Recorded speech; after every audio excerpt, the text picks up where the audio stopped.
እንዲህ ተሰብስበን ለዝያራ አያታችን ቤት እየሄድን ነው። እኔ እናቴ እህቴ ተሰባስበን እየሄድን ነው። አሰላሙ አሌይኩም ወረህመቱላሂ ወበረካቱ። ውዶቼ እንዴት ናችሁ? ደህና ናችሁ ወይ? ለእኔ ቤት አዲስ የሆናችሁ ሰዎች ሰብስክራይብ አርጉኝ፣ ላይክ አርጉኝ። የጀግናዋ የመዳም ቅመም ቤት ማሻላ አያምርም? ቅልጥፍጥፍ ያለች ቤት ናትና እቺ ልጅ ከሄደች 4 ዓመቷ ነው። በ4 ዓመቷ እችን የመሰለች ቤት አላት። አሁን ብትመለስ ራሱ ጉልበቷ ሳይደክም እድሜዋ ሳይሄድ ምናምን መታ በዚህ ቤት ዘና ብላ ትኖራለች። እና ቤት ካለ ሌላው ነገር ቀላል ነው። እዚህ ሰርታችሁም ተቀጥራችሁም ብትሰሩ ቀስ በቀስ ራሳችሁንም ስራ ብትጀምሩ ያዋጣችኋልና ትልቁ ችግር ቤት ነው። የቤት ክራይ ይከብዳል እና ከሰው ቤት ጥገኛ ሆኖ መኖር በጣም ይከብዳል። የራሳችሁ ቤት ካላችሁ ቀስ እያለ ሁሉ ነገር ይስተካከልላችኋል። ጥሩ ሰው ካላችሁ በአጭር ጊዜ ነው የምትለወጡት። አረብ ሀገር ላይ ግን እዚህ ሀገር ጥሩ ሰው ከሌላችሁ ውሃ ቅዳ ውሃ መልስ ነው የሚሆነው። 10 ዓመት 15 ዓመት ብትኖሩ እንኳን ቤት ቦታም ደረቅ ቦታ ራሱ አይኖራችሁምና የዚህ ሀገር ሰው በጣም ወሳኝ ነው። እዚህ ጥሩ ሰው መኖር አለበት። ጥሩ ባል፣ ጥሩ አባት፣ ጥሩ ወንድም፣ ጥሩ እናቶችም አሉ። በጣም ጀግና ጀግና እናቶች አሉና ቆመው ለልጆቻቸው ቤት የሚያሰሩ ጀግና እናቶች፣ ጀግና እህቶች አሉና እና እዚህ ጥሩ ሰው መኖር አለበት።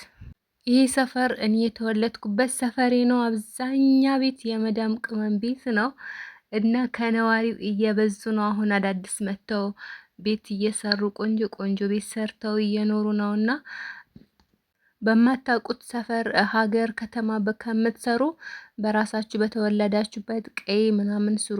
ምክንያቱም እዛ እርስታችሁ ነው የራሳችሁ ነው እና መንግስት እንኳን ቢደርስ ይሄ መንግስት ቢደርስበት ራሱ ቢያፈርስባችሁ ራሱ የካሳ ተሰጥቷችሁ ወይም ቅያሬ ሌላ ቦታ ይሰጣችኋል። ዝም ብሎ በባዶ አይፈርስባችሁና ሌላ ደግሞ ህገወጥ ቦታ አትግዙ። መንግስት በከለለው ቦታ ገዝታችሁ እሱ ልትሰሩ ምናምን ትከላከላላችሁ። ከተሰራም ቤቱ ይፈርሳል እና ያልተከለለ ቦታ መንግስት ያልሸነሸነው ቦታ ላይ ብትሰሩ አሪፍ ነው። ብዙ ጊዜ ቡታጀራን አሳየኝ ምትሉኝ አስጎብኝ ምትሉኝ፣ እስቲ ዛሬ ላሳያችሁ። ዛሬ አልፎልኝ ቀርጫለሁ እና ቡታጀራን እያያችሁ የዛሬ 5-6 ዓመት በፊት የሄዳችሁ ዛሬ ብትመጡ አታቋትም። ከተማዋ ሄዳለች እና በጣም በኮሊደሩ እያሳመራት ነው። አስፋልቱ እየሰፋ ነው። ያምራል በጣም እና ወደ ወሬ ልመለስና ማለት ነው ጥሩ ሰው ከሌላችሁ ወይም ባላችሁ አባታችሁ የሆነ ነገራችሁ ይሆናልና ጥሩ ሰው ከሌላችሁ ራሳችሁ ተመልሳችሁ ብራችሁን ይዛችሁ መታችሁ እየተመላለሳችሁ ቤት መስራት ትችላላችሁ። እዛው የራሱ ጉዳይ ብላችሁ ዝም ብላችሁ ከተቀመጣችሁ እዚህ ስትመጡ ነው የሚጸጽታችሁ። ምክንያቱም ምንም ነገር ከሌላችሁ ቤተሰብ ራሱ አያቅፋችሁም። የእናንተን ብር ሲበሉ ከርመው ከዛ ምን አረገችልኝ ነው የምትባሉ መጨረሻ ላይ እና አብዛኞቻችን እንደዛ ነው። ምን አየሁብሽ፣ ምን አረግሽልኝ ነው የምንባለው። ያው አያመሰግኑንም አብዛኞቻችን ማለት ነው። የአብዛኞቻችን ቤተሰብ አያመሰግኑም፣ ከስንት አንድ ነው። እና ለዛ የእናቴ ሀገሯ እንሲኖ ነው። እንሲኖን እያያችሁ የእንሲኖ ልጆች ሰብስክራይብ አርጉኝ፣ ላይክ አርጉኝና ተከታተሉኝ። እሺ ሼር አርጉልኝ። በመሀል ልንገራችሁ ብዬ ነው። ከተሜቶች የእንሲኖ ከተማ ናት። ጽድት ብላለች። ያው አንዳንድ ችግሮች ባይኖሩ ኖሮ ዛሬ ድረስ ከቡታጀራ እኩል ባልተናነሰ ታድግ ነበረ። ምንም ማድረግ አይቻልም። ኢንሻአላህ አላህ ሰላሙን አምጣውና ከዚህም በላይ ታድጋለች። የእናቴ ሀገር አያቴ እዚህ ነው ያለችውና በጣም የምወዳት ከተማ ናት። እና ደግሞ ወደ ወሬ ልመለስ። አሁንም ይቅርታ እንደዛ በትክክል የሚሰራላችሁ አንድ የሞክራችሁት 2 የሞክራችሁት ካጠፋባችሁ ከዛ በኋላ ብር አትላኩ። ብራችሁን ይዛችሁ መታችሁ ሌላ ህገ ወጥ ራሱ ብትሆኑ ሌላ ሀገር መሄድ ትችላላችሁ። አረብ ሀገር ነው፣ ሁሉም አንድ አይነት ነውና መታችሁ አግብታችሁ ቢያንስ ባላችሁ ከቤተሰቦቻችሁ ሊሻል ይችላልና አንዳንድ ባሎች ከቤተሰብ ይሻላሉ እና እንደዛ ታረጋላችሁ ወይም ራሳችሁ ቆማችሁ ታሰራላችሁ ማለት ነው።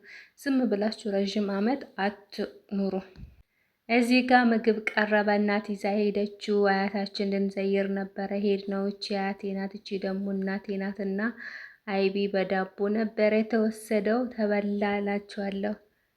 መመላለሱም ደግሞ ለእናንተ በጣም ጥሩ ነው። እኔ በመመላለሴ ምንም አይጸጽተኝም እና ሰዎችን ባህሪ ትማራላችሁ፣ አናኗር ይገባችኋል። ለካ ሰዎች ለዚህ ነገር ነው የሚወዱኝ፣ ከዚህ ነገር ነው የሚወዱኝ ብላችሁ ለራሳችሁ ማሰብ ራሳችሁን ማስቀደም ትጀምራላችሁ ማለት ነው እና ዝም ብላችሁ አትቀመጡ ውዶቼ። ሌላ ደግሞ ቤት ካላችሁ ኑ፣ ምንም ነገር አትፍሩ። ወላሂ 5-6 ዶሮ ቢኖራችሁ ራሱ መኖር ትችላላችሁ። ኑሯችሁን ከሰው ጋር ማወዳደር ካልፈለጋችሁ በትንሹም ስራ መጀመር ትችላላችሁ እና ማንንም ሰው አትስሙ። ዋናው እኔ ይቸግራል ብዬ ማስበው ቤት ነው ሁሉ ነገራችሁን የሚይዝላችሁና ከሰው ጥገኛ ሆኖ ከመኖር ወይም ከቤት ክራይ ከመኖር በራሳችሁ ቤት ትንሽ ጽድት ያለች ቤት ካላችሁ ልጆቻችሁን ሰብስባችሁ ራሳችሁም ተሰብስባችሁ ያላገባችሁም ትዳራችሁን ይዛችሁ ተሰብስባችሁ ስትኖሩ ከዛ ህይወታችሁ መስመር ይዛል ማለት ነው። ግን እዛ ስትኖሩ ገና እዚህ ስትመጡ በአዲስ ህይወታችሁ መስመር ማሳዝ ስላለባችሁ በጣም ይከብዳችኋል እና ለዛ ኑ እድሜያችሁ ሳይሄድ ብዙ ሳትታመሙ ብዙ በሽተኛ ሳትሆኑ በቆየን ቁጥር ነገር እያጣ ነው። ኑሮ የሚጨምረው ደግሞ ኢትዮጵያ ላይ ብቻ አይደለም፣ ሁሉም ሀገር ነው ኑሮ የሚጨምረው።